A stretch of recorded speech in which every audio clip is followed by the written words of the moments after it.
datang di Kampus Pejuang Pendidik, Pendidik Pejuang. Universitas Veteran Bangun Nusantara merupakan institusi pendidikan tinggi yang memiliki motivasi untuk mencetak lulusan yang mandiri, unggul, profesional, berkarakter, dan memiliki nilai-nilai kejuangan.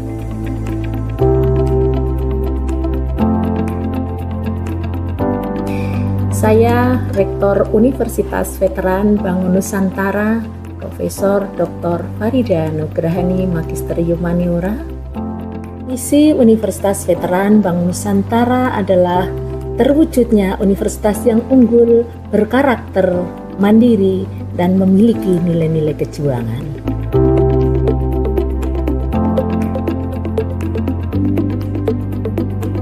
Univet bisa, Univet jaya, Univet unggul luar biasa.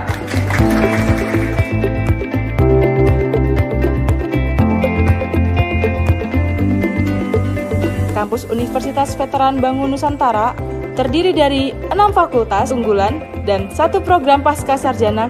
Univet Bantara memiliki peringkat ke-97 antar perguruan tinggi se-Indonesia, dilansir melalui website EduRank.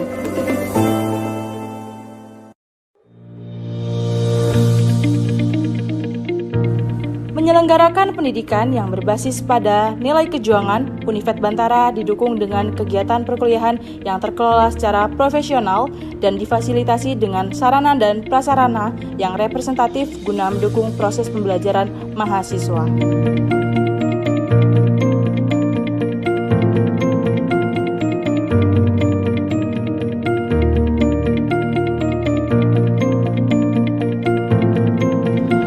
Univet Bantara secara intens melaksanakan penelitian guna menunjang pengembangan iptek dan sosial budaya sekaligus sebagai wadah untuk memberikan kompetensi serta keahlian khusus untuk mahasiswa dalam menyongsong masa depan yang penuh dengan tantangan.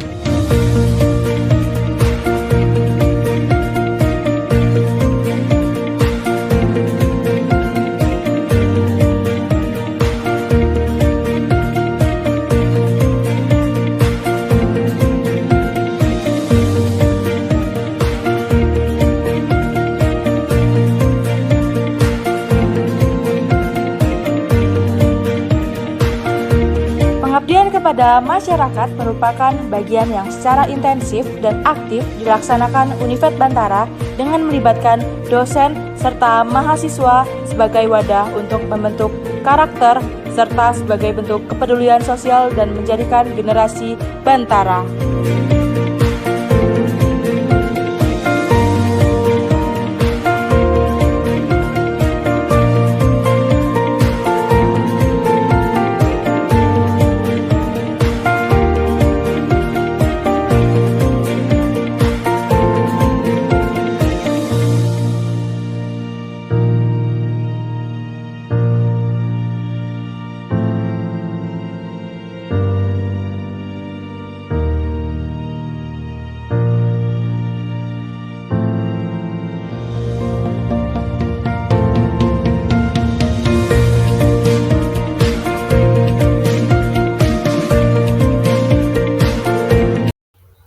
Assalamualaikum warahmatullahi wabarakatuh. Perkenalkan, nama saya Bagas Arif Rohman Hakim dengan NIM 242251009 dari Program Studi Bimbingan dan Konseling. Di sini saya akan mempresentasikan Seminar Pendidikan Profesi Guru PPG Calon Guru Gelombang 2 tahun 2024 dari Universitas Veteran Bangun Nusantara Sukoharjo. Adapun dosen pembimbing saya yakni Ibu Rita Kumalasari SPD MPD. Adapun pembahasan pada seminar ini, yang pertama hasil identifikasi diri, yang kedua pengalaman belajar bermakna, yang ketiga desain pembelajaran, dan yang keempat hasil refleksi pengalaman belajar. Pada identifikasi diri, visi untuk pendidikan Indonesia, visi saya untuk pendidikan di Indonesia yaitu membangun peserta didik sebagai pelajar yang unggul adaptif, responsif, memiliki keterampilan, sejahtera, dan berakhlak mulia dengan menumbuhkan nilai-nilai budaya manusia Indonesia dan Pancasila sehingga mampu bersaing dalam masyarakat global. Kemudian, visi saya sebagai guru adalah menciptakan pembelajaran yang berpihak kepada peserta didik dengan memperhatikan kebutuhan, minat, dan karakteristik peserta didik, serta memfasilitasi lingkungan belajar yang aman dan nyaman, serta melibatkan orang tua dan mengimplementasikan nilai-nilai budaya Indonesia dan Pancasila, sehingga peserta didik menjadi bibit unggul dan berakhlak mulia. Hal yang dilakukan untuk mencapai visi saya, yang pertama, saya berkomitmen untuk terus meningkatkan kualitas diri sebagai mahasiswa dan calon guru dengan mengikuti pelatihan dan workshop yang relevan. Yang kedua, melibatkan orang tua dan masyarakat dalam proses pembelajaran, serta berusaha menjadi contoh atau tauladan yang baik bagi peserta didik. Yang ketiga, mengintegrasikan nilai-nilai budaya Indonesia dan Pancasila dalam proses pembelajaran. Yang keempat, memilih pendekatan pembelajaran yang berpusat pada peserta didik atau student-centered learning. Dan yang kelima, memilih metode dan model pembelajaran yang memfasilitasi pembelajaran yang adaptif dan responsif terhadap perkembangan zaman dengan mengintegrasikan teknologi dalam pembelajaran.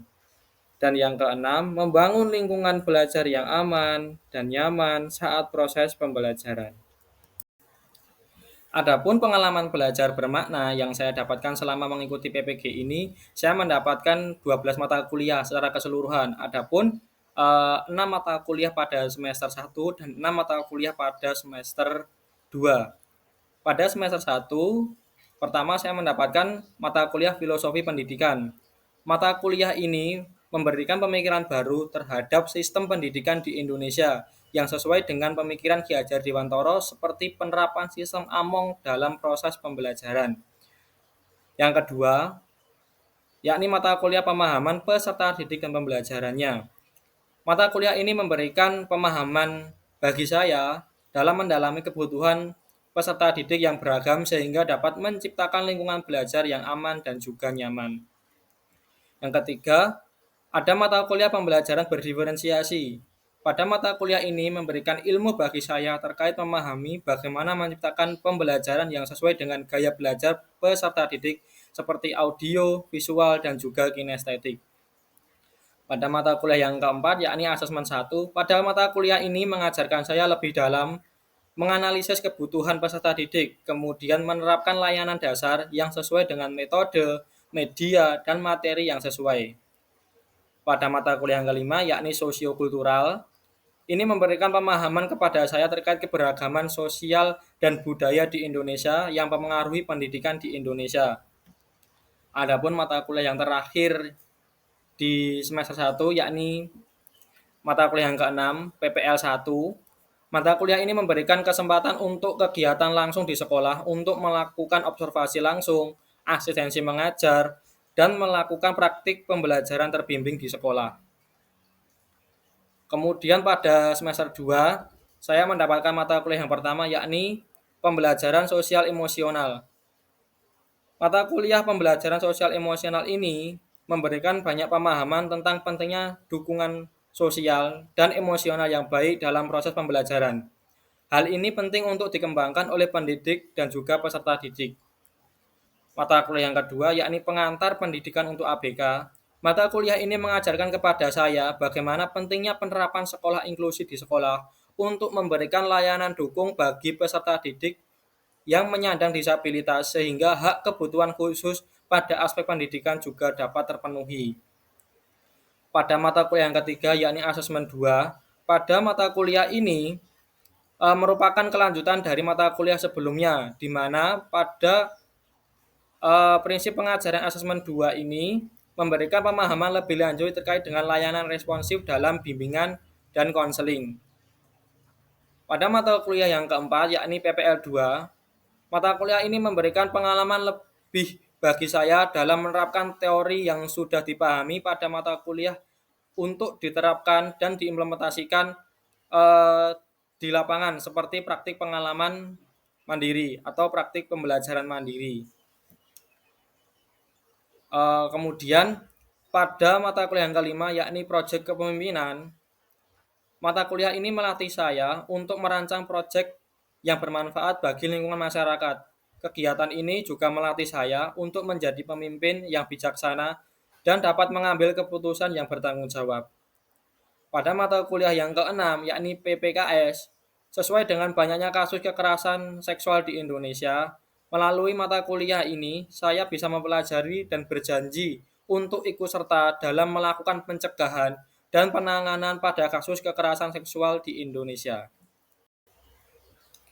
Adapun pengalaman belajar yang paling bermakna setelah melakukan refleksi mengenai pembelajaran yang bermakna pada semua mata kuliah, salah satu mata kuliah yang paling bermakna bagi saya dan mendukung visi saya yaitu mata kuliah Praktik Pengalaman Lapangan 2 atau PPL 2. Karena mata kuliah ini membuat saya lebih menyadari pentingnya menerapkan ilmu yang telah didapatkan di bangku kuliah untuk dapat diimplementasikan secara langsung kepada peserta didik.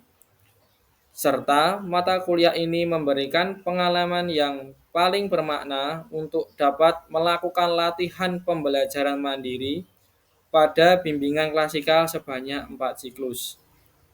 Adapun isi dari mata kuliah Praktik Pengalaman Lapangan 2 ini pada topik 1 berisi orientasi, pada topik 2 berisi observasi, pada topik 3 berisi pembelajaran terbimbing, pada topik 4 berisi pembelajaran mandiri, yang kelima refleksi pembelajaran. Adapun artefak pembelajaran pada Praktik Pengalaman Lapangan 2 atau PPL 2 ini saya mengambil pada topik 4 khususnya karena pada topik 4 ini terdapat 4 siklus. Pada siklus yang pertama pembelajaran mandiri bimbingan klasikal dengan topik basic manner. Pada siklus kedua pembelajaran mandiri bimbingan klasikal dengan topik bijak bermedia sosial. Pada siklus ketiga, pembelajaran mandiri, bimbingan klasikal dengan topik menumbuhkan ketakwaan pada remaja.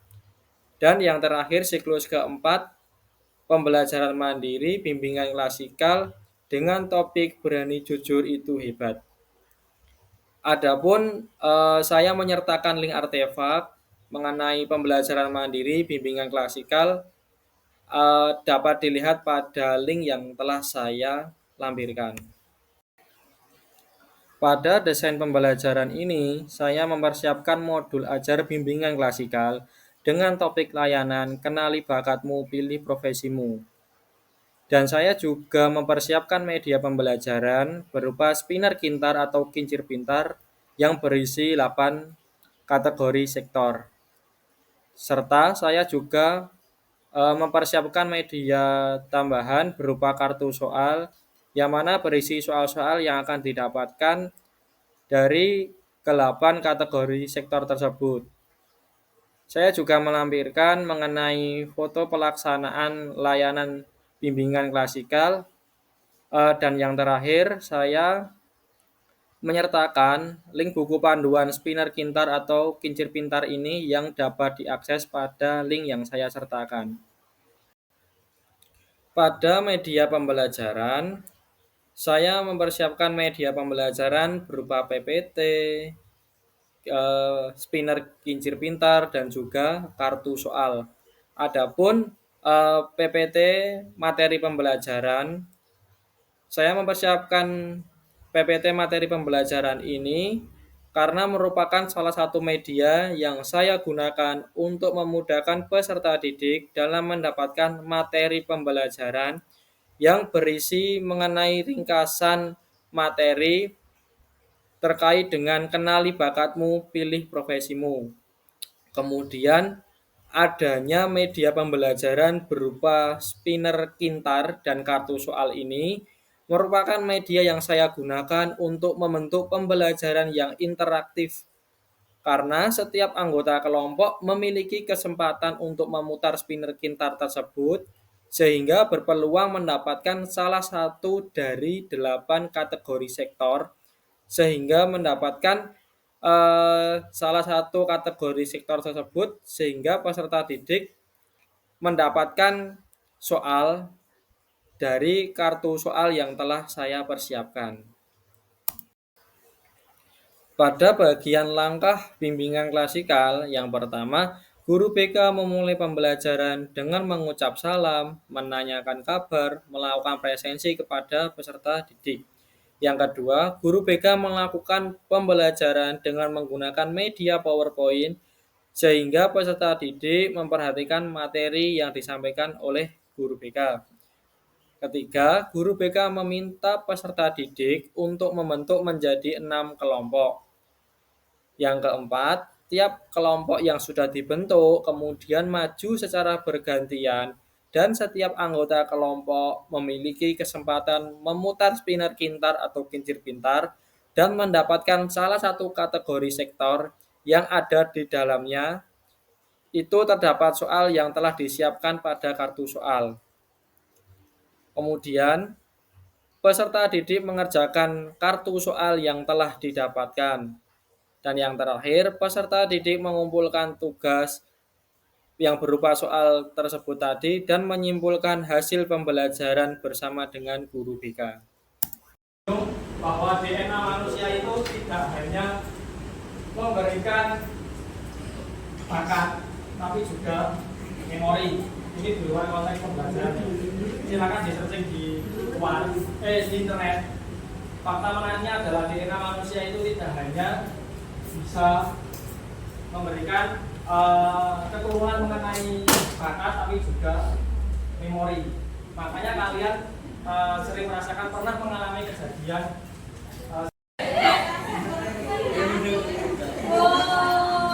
tantangan enggak, maksudnya tantangan.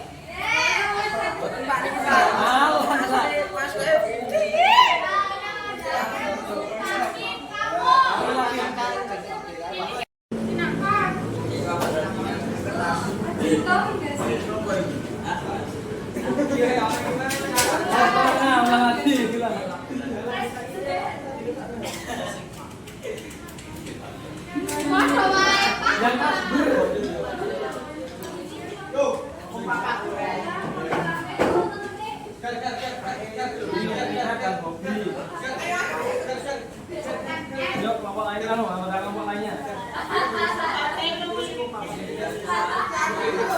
Profesi misteri.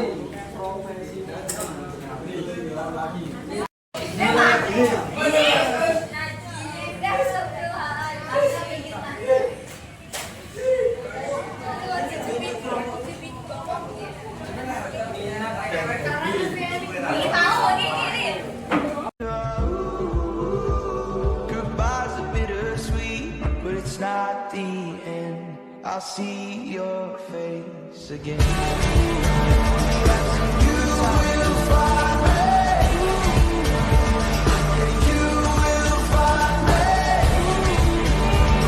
in places that we've never been, for reasons we don't understand.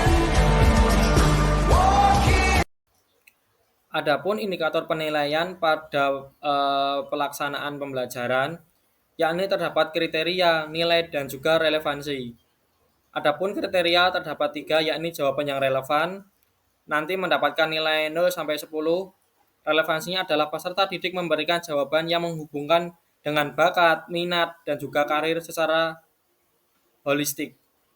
Kemudian pada kreativitas, kriteria kreativitas ini memberikan bobot nilai 0 sampai 10.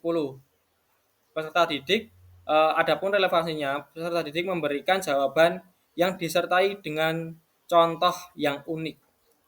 Pada kriteria terakhir, yakni kerjasama tim dengan nilai 0 sampai 10, semua anggota kelompok aktif memberikan ide dalam jawaban yang diberikan pada kartu soal.